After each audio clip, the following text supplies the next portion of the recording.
Welcome to Censored Economics 101.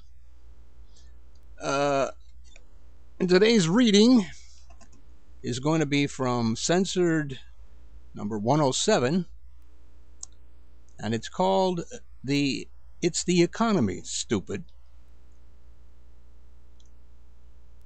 George W. Bush's administration, along with his enablers in the Congress, drove the United States economy into the ditch, and yet many of us refuse to accept the reasons why.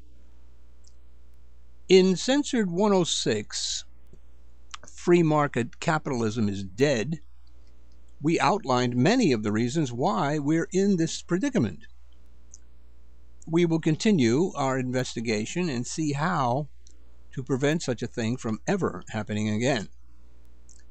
Avoiding blame and revising history will only prevent us from learning from history and will force us to repeat it.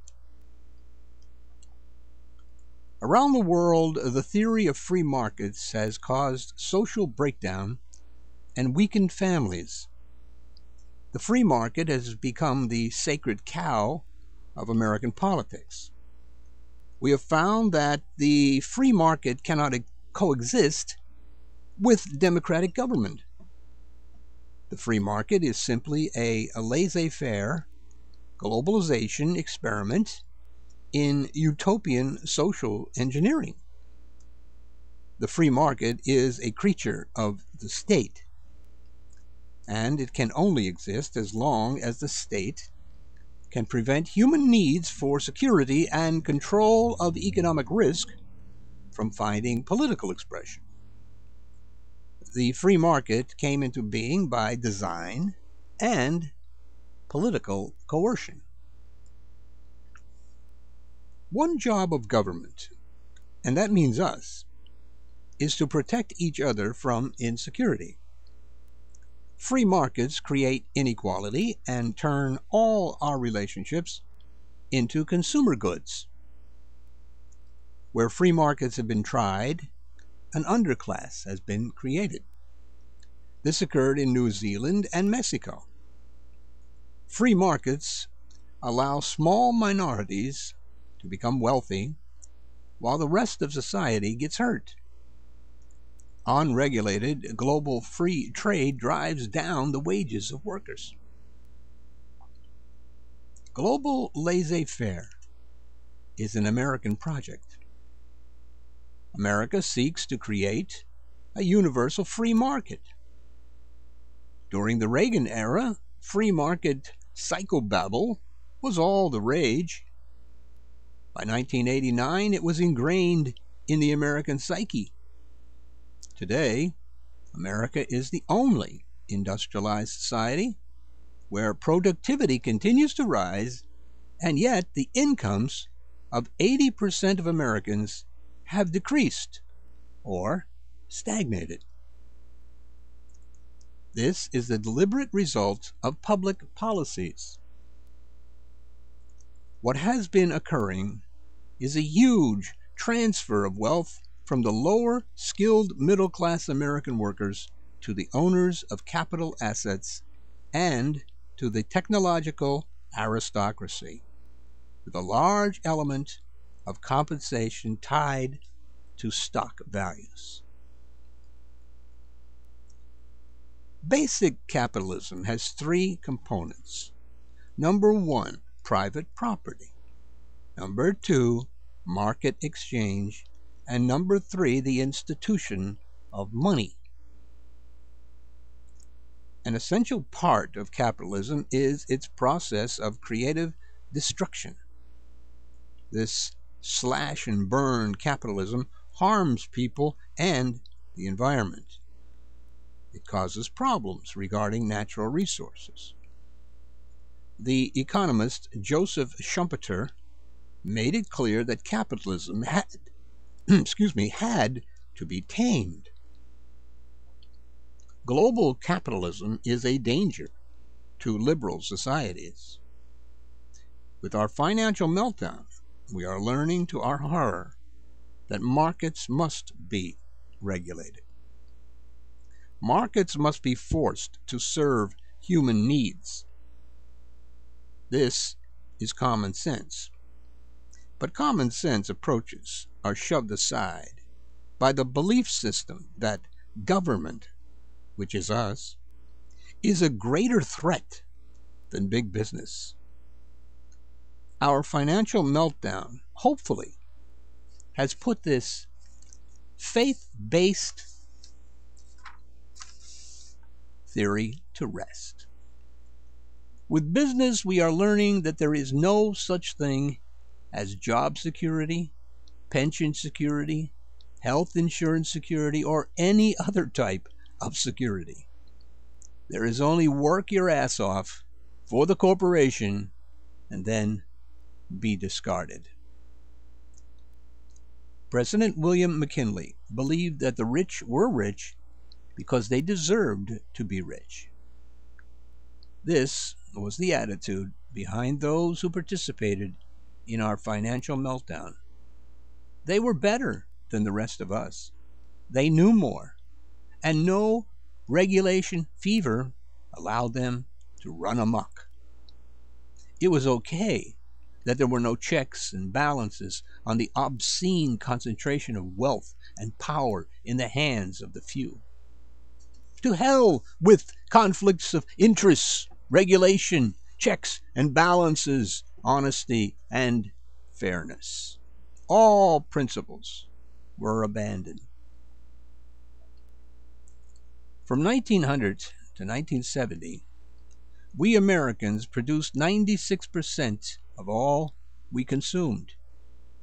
We were self-sufficient in 1950.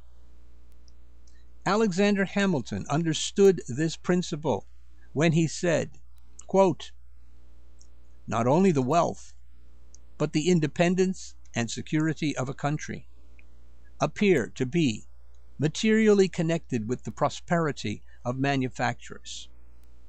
Every nation ought to endeavor to possess within itself all the essentials of a national supply. These comprise the means of subsistence, habitation, clothing, and defense." Unquote. Free traders regard free trade as God's diplomacy and the international law of the Almighty. Globalists and corporatists are murdering manufacturing in America. We seem to have forgotten that manufacturing is the key to national power. This free trade conspiracy is weakening America's national defense and making America a dependent nation. What seems to have been lost throughout this financial meltdown, though it is blatantly clear, is that when we work for others for our daily bread, we become dependent on them for our very lives. We are at the mercy of the employer. And free traders are transferring our manufacturing base and our jobs to China. This is global socialism, transferring the wealth of the West to the less fortunate of the earth. Working capitalism needs markets that people can have confidence in. There must be regulation of agreements. There must be honesty. There must be true competition. Today, capitalism is again in crisis. Its ardent worshippers have brought the system to its knees, and it begs taxpayers for bailouts. We know now that it cannot survive in its present form. America is now owned by corporations and a political system ruled over by elitist special interests who are hostile or at best indifferent to the interests of working men and women of the middle class and their families. political, academic, and business elites are at war with Americans. In 2005, the Bankruptcy Abuse Prevention and Consumer Protection Act was written by credit card, banking, and financial institutions. You had no say. You got screwed. You were deprived of rights, and they were granted more obscene limits of usury. The middle class in America makes between $26,000 and $44,000, and they pay the largest amount of taxes. About 50% of Americans make more than $44,000, and 50% make less than $44,000. The income of the top 1% of taxpayers in the last 25 years has increased by 200%. And our laws have been weakened in order to aid corporations and multinationals, giving them all the breaks they want. Our government now does the business of business rather than the business of the people. 1 million jobs have been lost as a result of NAFTA and CAFTA, and this diminishes U.S. sovereignty. Corporate profits between 2005 and 2006 were up 20%, and corporate taxes are at their lowest level in 100 years. And yet, corporate America is cutting benefits and pensions. And in the last 29 years, corporate America has done everything it could to quell competition. Corporations have merged and consolidated and only preach competition as it relates to the labor market. It should be clear to all by now that corporations have business practices and goals that are not in line with the well-being of working men and women. Our social order is in disrepair, and our politics are fractured. Our government is dysfunctional. During the 1930s, Wall Street and leaders of the American Legion plotted a fascist takeover of the American government. They sought to intimidate Franklin Delano Roosevelt into functional inactivity. Marine General Smedley D. Butler was approached by the plotters, and the McCormick-Dickstein Congressional Committee suppressed this information. Since then, corporations and their enablers have incrementally and in a more sinister manner gained total control of our government. The coup is complete. Take note of the extraordinary profits made during the Iraq War. General Butler said there are only 2 reasons to go to war. Number 1, defense of our homes. Number 2, defense of the Bill of Rights. Any other reason is a racket. Most economists and Senator John McCain were the last to know that there was something wrong with the economy. Now that we know more about the greed and faith-based theories that got us here, as was explained in Censored 106, we will pin more blame on the deserving, those who scoffed at Proverbs 28, verse 20, quote, "He that makes haste to be rich shall not be innocent," unquote. John Maynard Keynes said about capitalism that it is an astounding belief that the most wickedest of men will do the most wickedest of things for the greatest good of everyone. Angelo Mozillo, one of those to blame. He was a countrywide lender who offered exotic mortgages to unqualified borrowers. Predatory lending charges were also filed against Countrywide. Joe Cassano, he just loved credit default swaps at AIG.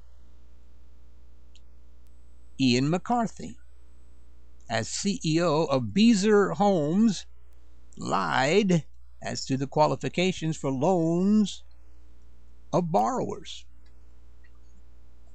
Frank Raines, he left as head of Fannie Mae in 2004 while the company was involved in an accounting scandal. Kathleen Corbett, at Standard & Poor's, she gave good ratings to bad bond issuers. There was also a conflict of interest. Investors were steered into collateralized debt obligations that weren't able to be sold. Dick Fuld, at Lehman Brothers, he sold toxic debt.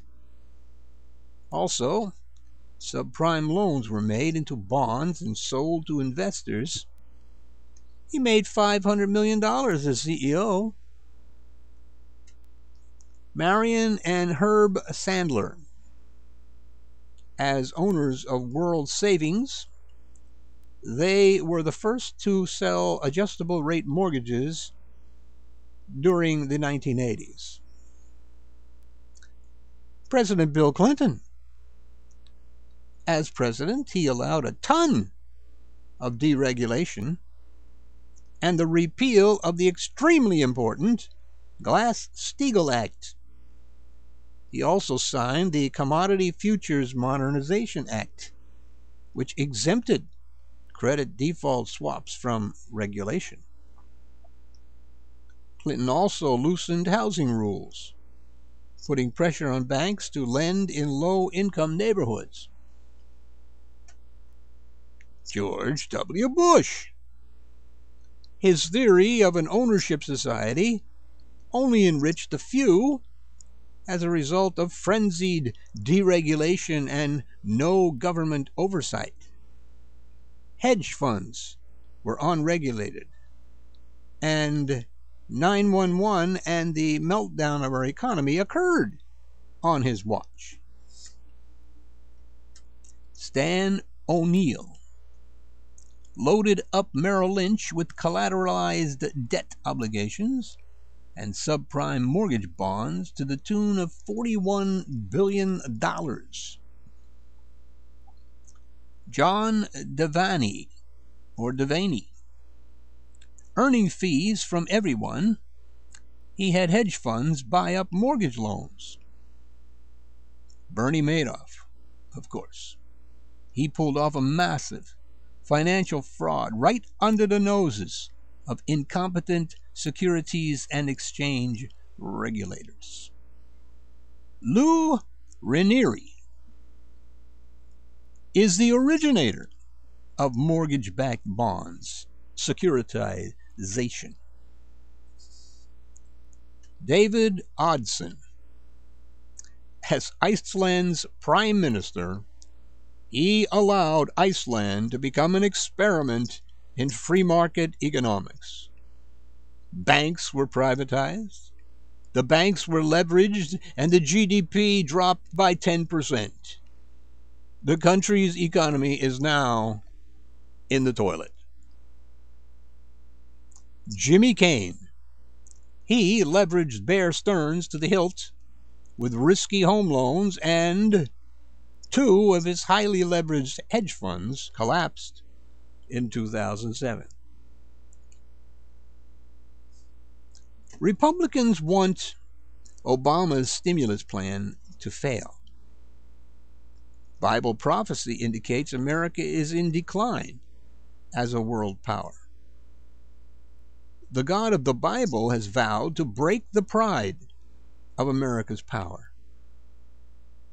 America is to be punished for not knowing the Creator, for not knowing and having the true God. This punishment, the Bible reveals, is not due to pornography, abortion, or allowing homosexual marriage. If the God of the Bible exists, then no stimulus plan will succeed. Dr. Gary Null has a stimulus plan that targets the average American and not Wall Street, investment and insurance firms. $5 to $10 billion each month is wasted in Iraq and Afghanistan. $1 trillion each year is wasted on obsolete projects in our defense budget.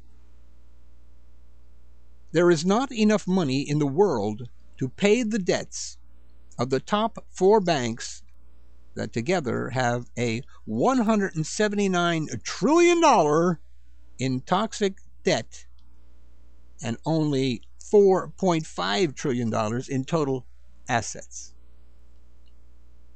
They are bankrupt, and giving taxpayer money to them is a fraud. We got into our financial meltdown by changing from a manufacturing to a consumer-based society. We need sustainable growth. We need to ban and nullify all derivatives and credit default swaps. We must reinstate and bring up to date the Glass-Steagall Act. We must have easy bankruptcies for banks and the auto industry to clear bad debt and reorganize management, or nationalize them and eliminate all debt. Speculation in essential commodities like food, water, and oil must be banned. We must have a presidential executive order to halt speculative investment in currencies. No more short selling and speculation. We need a borrowing ratio of at least 3 to 1. The stock market needs to return to a realistic, deflated value, and we need a moratorium on home foreclosures and automobile repossessions. Banks and credit card companies must cease their inflated usury tactics. A profit margin of 100% is sufficient, and all late fees must be forgiven. We must halt tax breaks for utility companies. This country's defense budget can easily and safely be cut in half. And of course, we need universal and prevention-oriented health care. At present, the health insurance industry is incorrigible and corrupt. Medicare and Medicaid must pay for vitamins, herbs, and alternative therapies. We must boycott genetically modified foods and crops.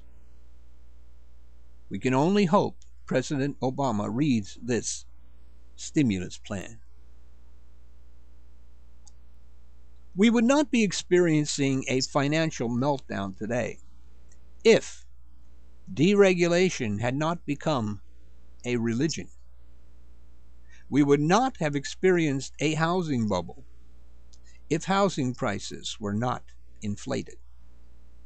And we wouldn't be undergoing foreclosure fever if the Bush administration had focused on homeowners instead of bankers. Obama's right-hand money man, Timothy Geithner, said, quote, "What produced this is a very complicated mix of factors. I don't think anybody understands it yet. Unquote. We the people understand what happened. Greed and avarice ran amok, and there are many to blame. We understand that good laws were brushed aside to accommodate greed. We understand the faith-based theories of free trade and globalization that are at the center of our crippled economy.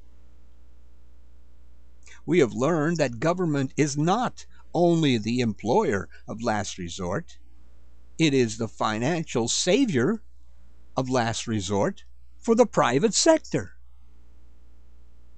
It is time to fix blame and not move on until all is understood.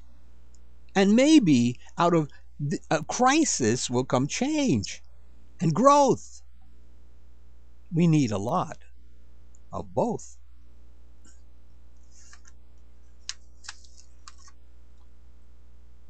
This is the God Project, and this instance of the God Project, which runs in every issue of Censored, by the way, and this issue is out before the holiday Easter, and the God Project is Easter. Jesus' resurrection was not on Sunday, and Easter is a pagan holiday.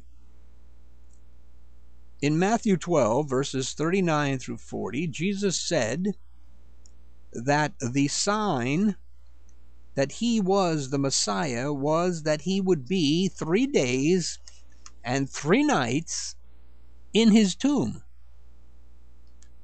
Jonah chapter 1 verse 17 makes it clear we are talking about 72 hours. John 11 verses 9 through 10 shows that Jesus knew how many hours were in a day. And Genesis 1 verses 4 through 13 tells us that 1 day consists of 1 period of light and 1 period of dark. In many scriptures, Jesus made it clear he would be in the grave 3 days. Mark 8:31, Mark 9:31, Matthew 27:61, and John chapter 2 verses 19 through 21, and Matthew 27 verse 63. Now, in order to know when the resurrection actually took place, we need to know the crucifixion date.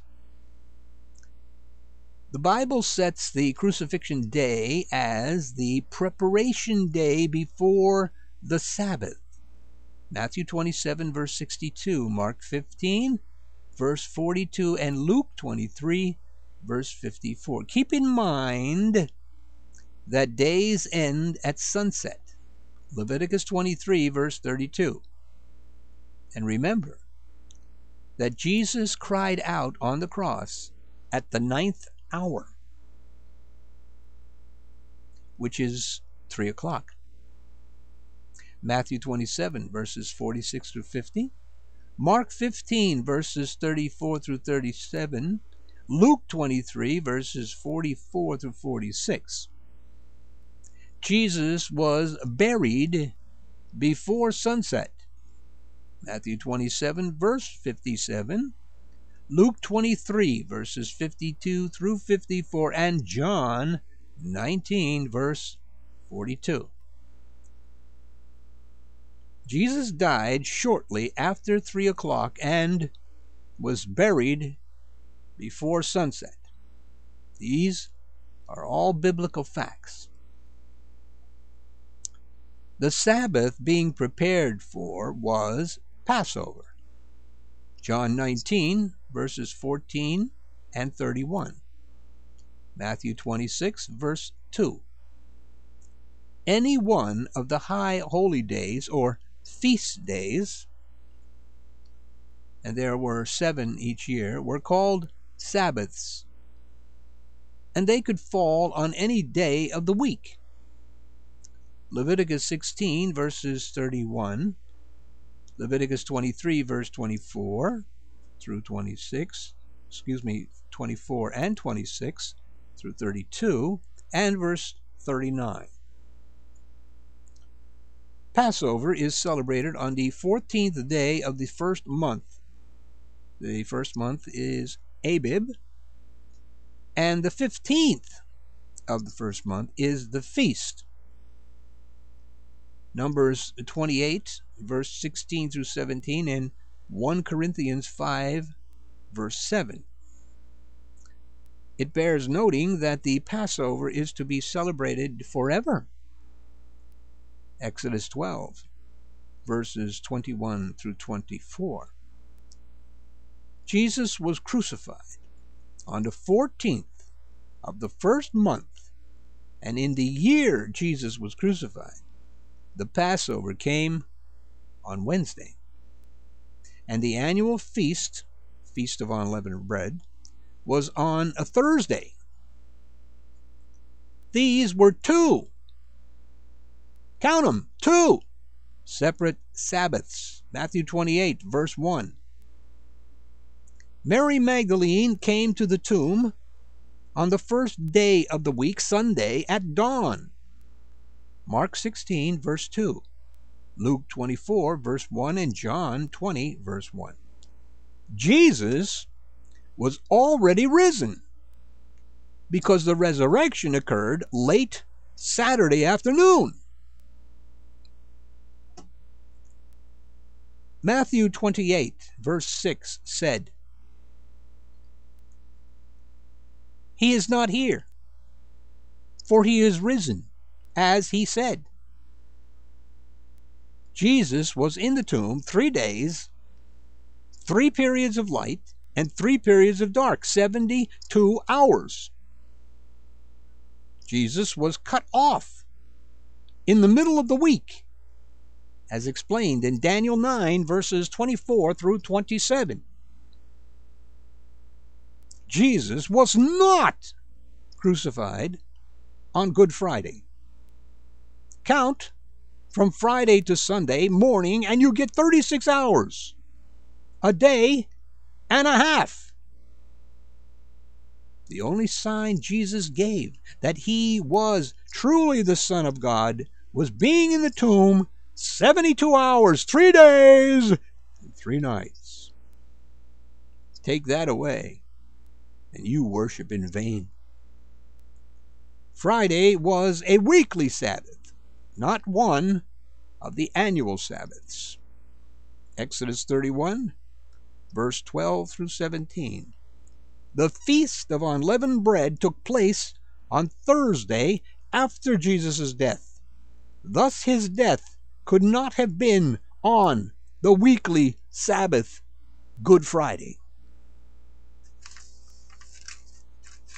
The true church of God is called out from the world, while the rest of the world wallows in spiritual darkness and deception. Is it any wonder that traditional Christianity knows nothing about the true origin of Easter and the truth about the Christ they claim to worship? Easter can be traced back to the goddess Ishtar.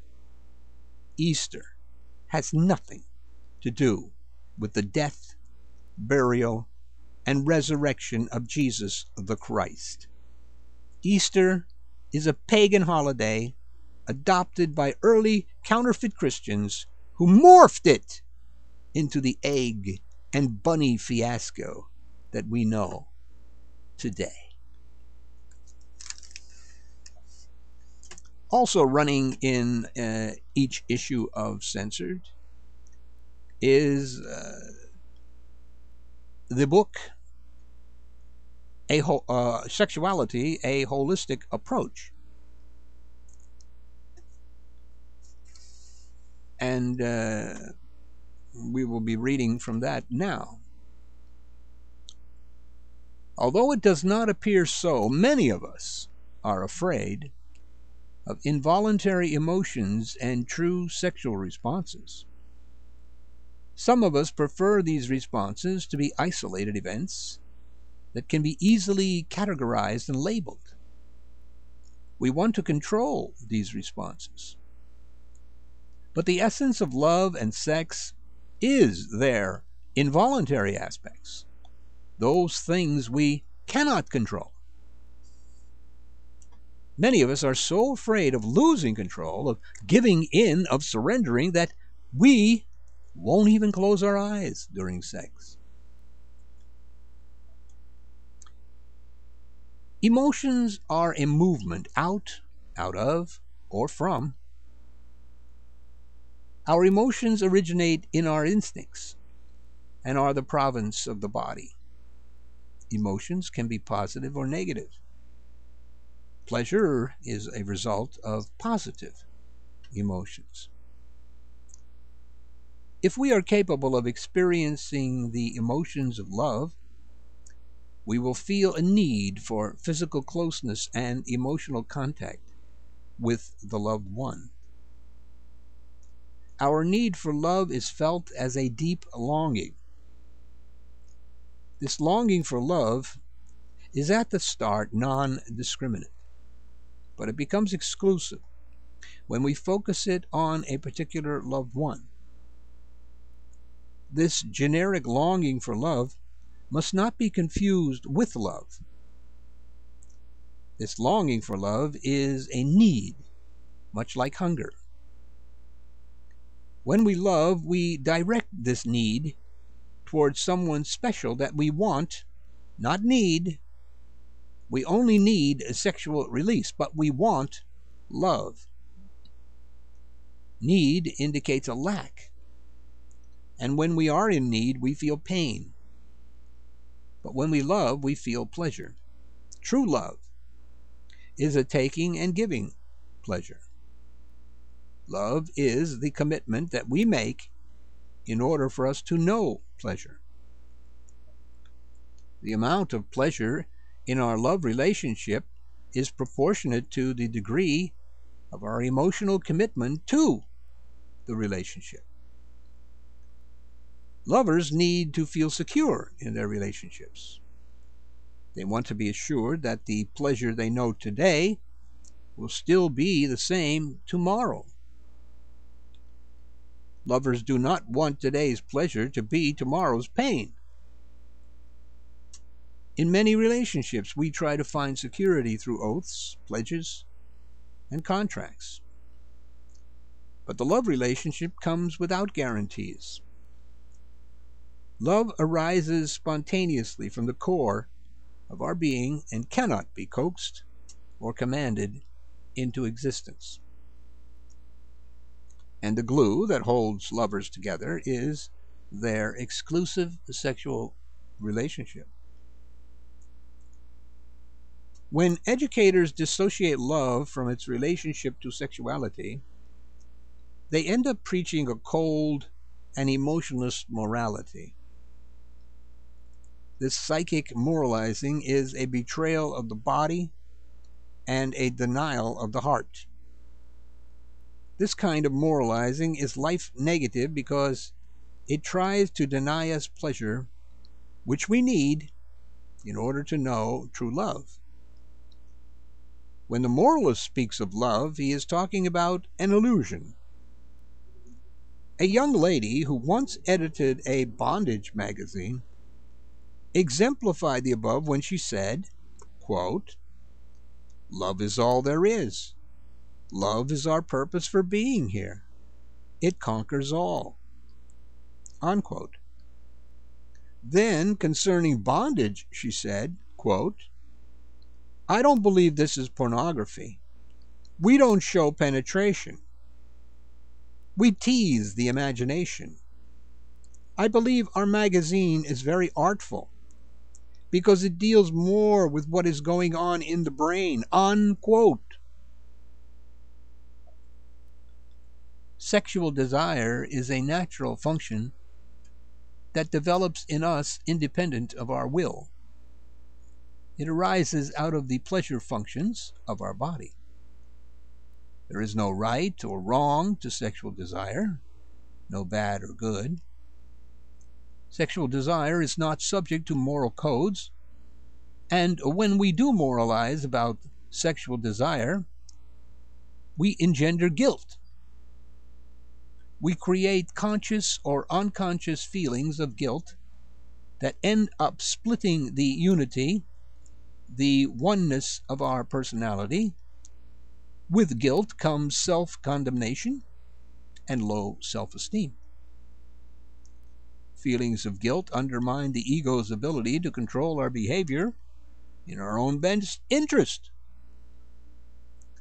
Many religions try to teach morality through guilt. They teach that sex is bad, except for having babies. These unfounded religious theories destroy lives. Guilt spawns emotional problems and, of course, neurotic behavior. We cannot argue with our feelings. They are what they are. Feelings can only be felt and dealt with. They cannot be changed. Feelings can only be expressed, suppressed, or repressed. Feelings are indications as to what is going on in our bodies. Good feelings are barometers of health, while bad feelings are a measure of dysfunction. The ability to feel means we are in relatively good emotional health. In order to know pleasure, we must have known pain. And when we repress our sexuality, we open the floodgates of perversion. Guilt forces us to release sexual desires in distorted and convoluted ways.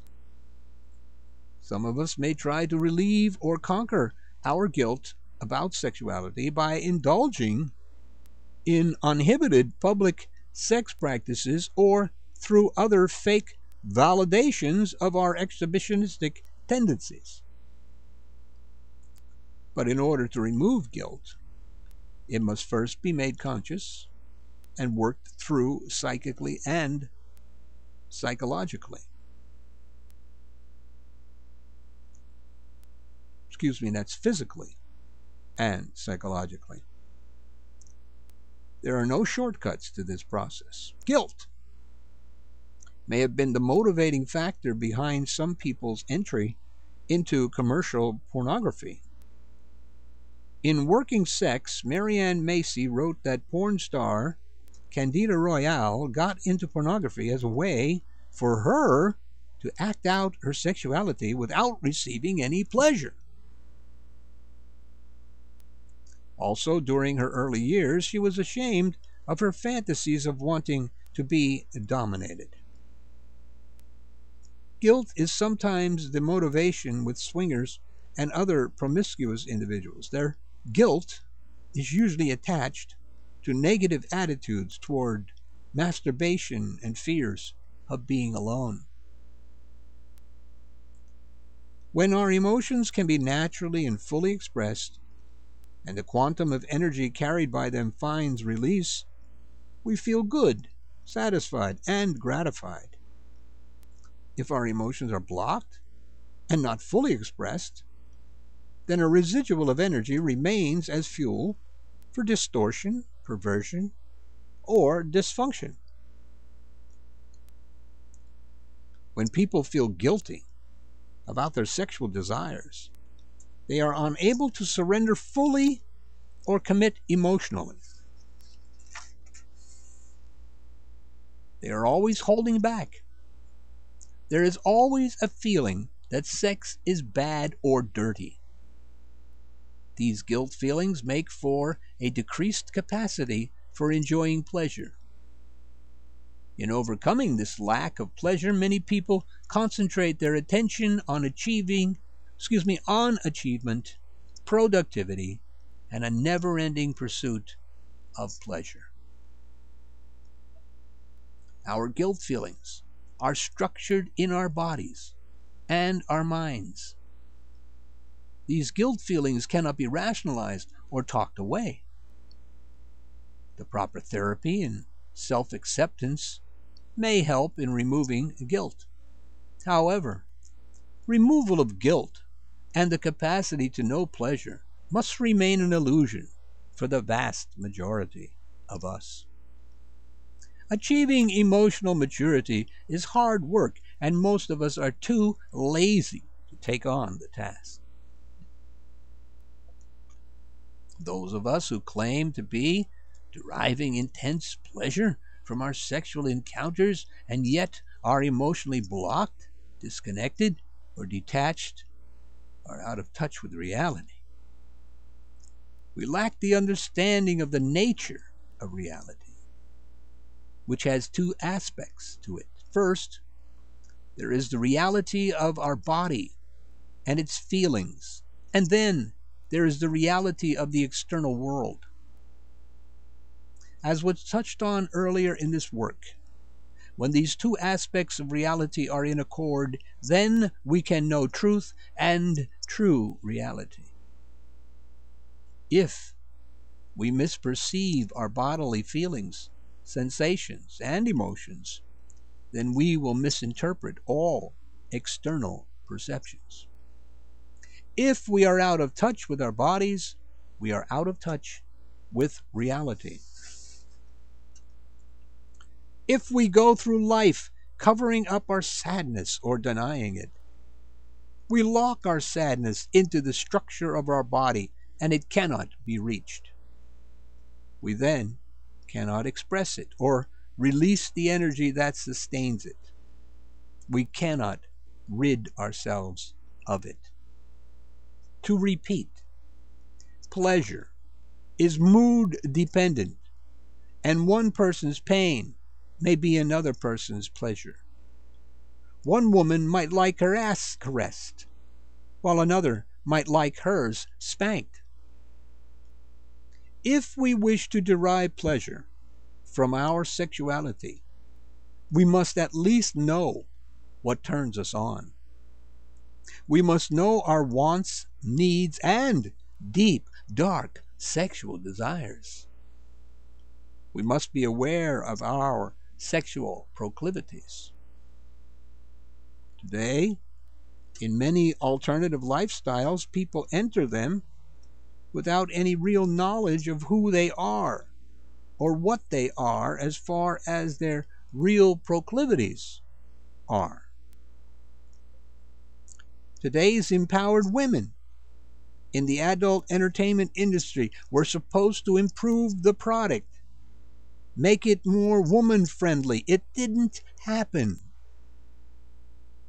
The fantasies are still male-oriented and remain masturbatory in nature.